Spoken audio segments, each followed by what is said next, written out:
in software business, as businesses become more and more software defined, it's the software product which is the business proposition to the customers, and the product quality is nothing but the software quality, right?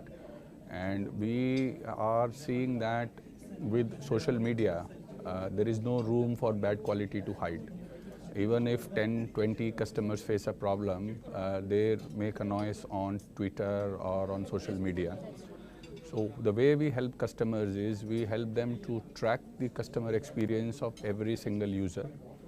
And we help companies to know in advance if there is going to be an event which can affect a lot of customers regarding quality of service. And later on, we use the same data or the same intelligence to predict the customer experience of the next release.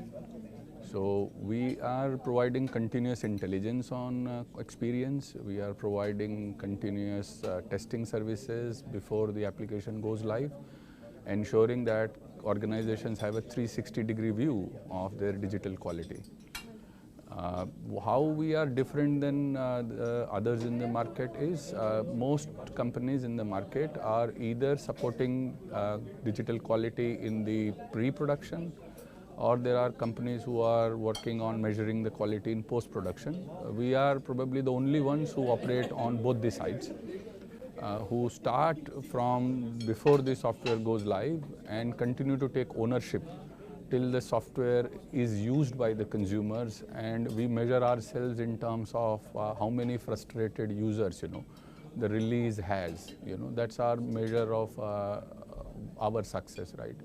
And hence, because we are more end-to-end, and that is why almost all the banks are outsourced to us in terms of managing the digital quality. So the challenge that customers are facing is that with banks coming into competition with born digital companies like Paytm or digital insurance companies like GoDigit, competing with say ICICI Lombard. So when the born digital companies are trying to eat the pie of the existing banking and insurance players, they also try to move with speed to try and catch up with them.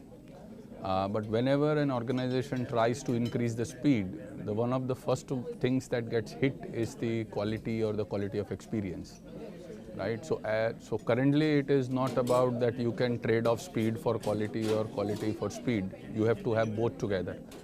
So the quality keeps breaking whenever organizations are making changes to their softwares, and which results in the users, sometimes it doesn't work on the latest version of the iPhone, or sometimes it is slow, or sometimes the third-party integration which the bank has, the response doesn't come from there, leading in a broken transaction. Currently, the biggest recurring problem customers face is that half of their IT is in their control in the data center, and half of the IT is not in their control. A bank integrates with an Amazon, a bank integrates with a MakeMyTrip, it integrates with Aadhaar, it integrates with so many external entities. So the whole ecosystem doesn't work all the time, because what is in your control at data center you can still control. What is not in your control, it makes it harder for them to track. And that is where we come into the picture. We track it, the inside as well as the outside view, and give them a consolidated view that where things may be breaking. So currently the biggest problem facing especially the banks is how do you manage the quality of service with increasing amount of IT going out of the data center, where everybody is trying to become an open platform or banking as a service. So everybody is talking those terms. But that also means that you are giving away control. You have fintechs as your partners or anybody else as your partners, but you cannot control what is it that, but if I am a consumer, I am doing a transaction through a bank. If the transaction doesn't go through, the problem may be at NPCI, but I will tend to blame the bank. So that is what is happening. The banks are getting blamed for anything, everything, though they may or may not be responsible. But their business now demand that they have to have lots of back-end integrations to survive, for them to innovate. So that's where the current challenge in customer experience is about. So when you think of any customer experience, right, I mean, if you read any studies, you will notice that the customer experience, the way it is measured, is that how many people had good experience versus how many people had a bad experience or very bad experience. So whenever you look at a site, you just see how many 5 stars and then immediately you go and see how many 1 stars and 2 stars, right? So any kind, if you have a broken journey, if you have a very slow journey, if the partner ecosystem doesn't work, usually you will be very frustrated, you know. One is you didn't find the product you were looking for, but you may still not be that much hurt, right? You may say, okay, I don't like this color, I want some other color. But you wanted to buy something which you liked and you could not buy, you know, because of certain problems, right? So you tend to typically give a 1 star or a 2 star, or you become, you are very unhappy, or you are trying to transfer some money to somebody, and at that moment it doesn't work, right?